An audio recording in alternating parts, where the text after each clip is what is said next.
कहानी की शुरुआत में हम देखते हैं कि इस स्कूल पर अचानक स्माइली फेस लोगों ने हमला कर दिया। दो छात्र घबराकर पागलों की तरह बाहर की ओर भागने लगे, लेकिन जैसे ही वे एक मोड़ पर पहुंचे, वहां उन्हें फिर दो स्माइली फेस वाले लोग मिल गए। उनमें से एक ने लड़के को जोर से धक्का देकर अलग कर दिया और लड़की को उठाकर अगवा करने की कोशिश करने लगा। लड़की ने दीवार पकड़कर पूरी ताकत से विरोध किया, लेकिन इसका कोई असर नहीं हुआ। तभी लड़के ने पास रखा एक फायर एक्सटिंग्विशर उठाया और स्माइली फेस वाले पर लगातार हमला करने लगा। कुछ वार करने के बाद वह उसे जमीन पर गिराने में कामयाब हो गया, लेकिन थोड़ी ही देर में वे फिर से उनका पीछा करते हुए आ गए और दोनों को कॉरिडोर के बीच में घेर लिया। अब दोनों को याद आया कि वे म्यूटेंट हैं। लड़का लड़की को शांत करते हुए बोला कि अब उन्हें अपनी ताकत का इस्तेमाल करना होगा, क्योंकि यहाँ से निकलने का कोई और रास्ता नहीं है। तभी लड़के का शरीर कांपने लगा और उससे ऊर्जा निकलने लगी। अगले ही पल उसने सुपर स्पीड से एक रास्ता बना दिया। धीरे धीरे सारी अजीब घटनाओं का शक एक नई आई लड़की डैनी पर जाने लगा। जब से वह आई थी तभी से स्कूल में अजीब घटनाएं होने लगी थीं। बाकी म्यूटेंट्स से अलग डैनी को खुद नहीं पता था कि उसके पास कौन सी शक्ति है। इसी वजह से माइक उसे बिल्कुल भी पसंद नहीं करता था। एक दिन उसने मजाक में डैनी को कहा कि वह तुरंत स्कूल से भाग जाए, नहीं तो वह कभी बाहर नहीं जा पाएगी। डैनी ने जैसे ही खुला गेट देखा, वह बाहर की ओर भागी, लेकिन थोड़ी दूर जाते ही वह एक अदृश्य दीवार से टकरा गई। असल में पूरे स्कूल को प्रिंसिपल ने अपनी शक्ति से सील कर रखा था, जिससे कोई भी अंदर बाहर नहीं जा सकता था। अपने साथ हुए मजाक को समझकर डैनी बहुत गुस्सा हो गई और माइक को पकड़कर सबक सिखाने का सोचने लगी, लेकिन बेबस होकर वह जमीन पर बैठ गई और अपना गुस्सा निकालने लगी। वापस लौटते समय उसकी मुलाकात कैननबॉल से हुई। कैननबॉल अपनी शक्ति को कंट्रोल नहीं कर पाता था, इसलिए वह हर दिन पत्थरों पर टकराकर उड़ने की प्रैक्टिस करता था। जल्दी ही रात हो गई।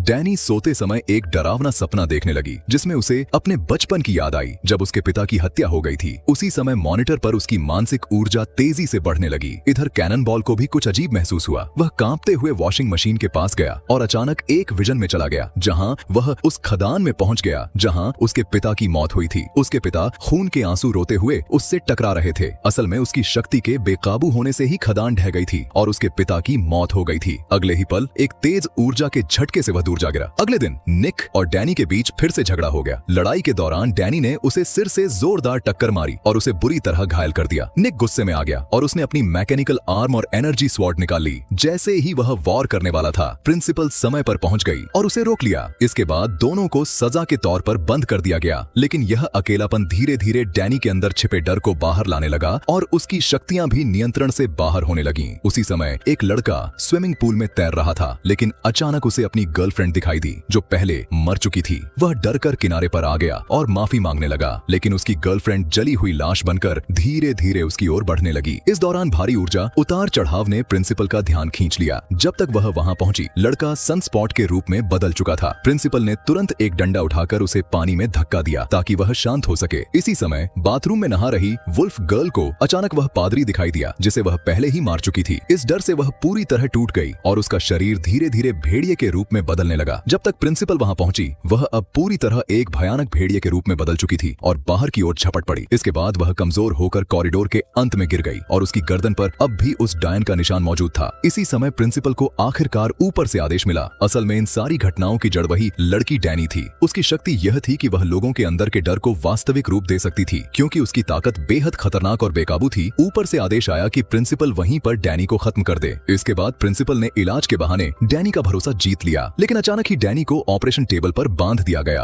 अब उसे समझ आया कि प्रिंसिपल उसे मारने वाली है। तभी वुल्फ गर्ल ने अपनी तेज सुनने की शक्ति से डैनी की मदद की पुकार सुन ली और तुरंत वहां पहुंचकर उसे बचा लिया। डैनी की शक्तियों के असर से पूरे स्कूल में माइक के सबसे बड़े डर स्माइली फेस वाले लोग दिखाई देने लगे। जब वे वहां से भागे तो उन्होंने देखा कि स्कूल का गेट पूरी तरह बंद हो चुका है। वे छत की ओर जाने का सोच ही रहे थे कि फिर से उनका सामना स्माइली फेस वालों से हो गया। ठीक उसी समय मैजिक दूसरे आयाम से निकलकर वहां आ गई। इसके बाद सभी लोग इकट्ठा होकर प्रिंसिपल के ऑफिस पहुंचे, जहां उन्हें फाइलों से पता चला कि कंपनी उन्हें हीरो नहीं बल्कि हत्यारा बनाना चाहती थी। अब स्कूल से निकलने के लिए उन्होंने प्रिंसिपल को रोकने का फैसला किया, लेकिन प्रिंसिपल बहुत ताकतवर थी। उसने तुरंत सभी को एक एनर्जी बैरियर में कैद कर लिया। जैसे जैसे वह उनकी ओर बढ़ रही थी, डैनी के अंदर का डर भी बाहर आने लगा। अचानक अगले ही पल एक विशाल डेमन बियर दरवाजा तोड़कर अंदर घुस आया और कुछ ही सेकंड में प्रिंसिपल को निगल गया। उसके मरते ही एनर्जी बैरियर भी खत्म हो गया, लेकिन डैनी इस सब के बाद बेहोश हो गई। अपने दोस्तों को भागने का मौका देने के लिए मैजिक वहीं रुक गई और लड़ाई करने लगी। उसके हाथ धीरे धीरे धातु में बदलने लगे और एक तेज तलवार बन गई। उसने एक शक्तिशाली ऊर्जा हमला किया, जिससे जमीन पर नीली रोशनी की एक लकीर बन गई। फिर उसने अपनी शक्ति से से सबको बाहर भेज दिया और एक छोटा सा बैंगनी ड्रैगन भी बुला लिया। अब वह और उसका ड्रैगन मिलकर उस डेमन बियर से लड़ने लगे, लेकिन उनके हमले उस पर ज्यादा असर नहीं कर रहे थे। तभी कैनन बॉल भी मदद के लिए आ गया। उसने पूरी ताकत से हमला किया और डेमन बियर का एक दांत तोड़ दिया, लेकिन खुद भी जोरदार टक्कर से गिर पड़ा। अब डेमन बियर धीरे धीरे डैनी की ओर बढ़ने लगा। तभी मैजिक ने फिर से हमला किया और दोनों के बीच भयंकर लड़ाई शुरू हो गई। लड़ाई के दौरान ऐसा लग रहा था जैसे असली दुनिया और दूसरी दुनिया के बीच लगातार बदलाव हो रहा हो, लेकिन डेमन बियर बहुत ज्यादा ताकतवर था। उसने एक ही बार में मैजिक को दूर फेंक दिया। उसकी ताकत कम होती जा रही थी। तभी सनस्पॉट आगे आया और अपनी पूरी ताकत लगाकर खुद को ब्लैक सन फॉर्म में बदल लिया। हालांकि वह आग छोड़ना पूरी तरह नहीं सीख पाया था, लेकिन उसकी डिफेंस इतनी मजबूत थी कि वह हमलों को झेल सकता था। लेकिन अगले ही पल वह भी हार गया। एक एक करके सभी साथी गिरने लगे। अब सिर्फ वुल्फ गर्ल बची थी। वह आधे इंसान आधे भेड़िए के रूप में बदलकर बिना डरे डेमन बियर पर कूद पड़ी और उसे नोचने लगी, लेकिन यह हमला भी बेकार गया। डेमन बियर ने अपना बड़ा मुंह खोला और उसे निगलने ही वाला था। तभी बेहोश पड़ी डैनी को होश आ गया। इस बार उसने अपने डर का सामना करने का फैसला किया। वह धीरे धीरे डेमन बियर की ओर बढ़ी। आखिरकार उसकी शांति भरी बातों से वह खतरनाक डेमन बियर भी शांत होने लगा और धीरे धीरे काले धुएं में बदलकर गायब हो गया। प्रिंसिपल की मौत के बाद पूरे स्कूल को घेरने वाला बैरियर भी खत्म हो गया। आखिरकार सभी वहां से बाहर निकल पाए और शायद भविष्य में यही बच्चे बड़े होकर इंसानों की रक्षा करने वाले सुपर हीरो बनेंगे। और इसी के साथ यह इंटरेस्टिंग कहानी भी यहीं पर खत्म हो जाती है। अगर आपको हमारा ये एक्सप्लेनेशन वीडियो अच्छा लगा हो तो वीडियो को लाइक करके चैनल को सब्सक्राइब जरूर कर लें।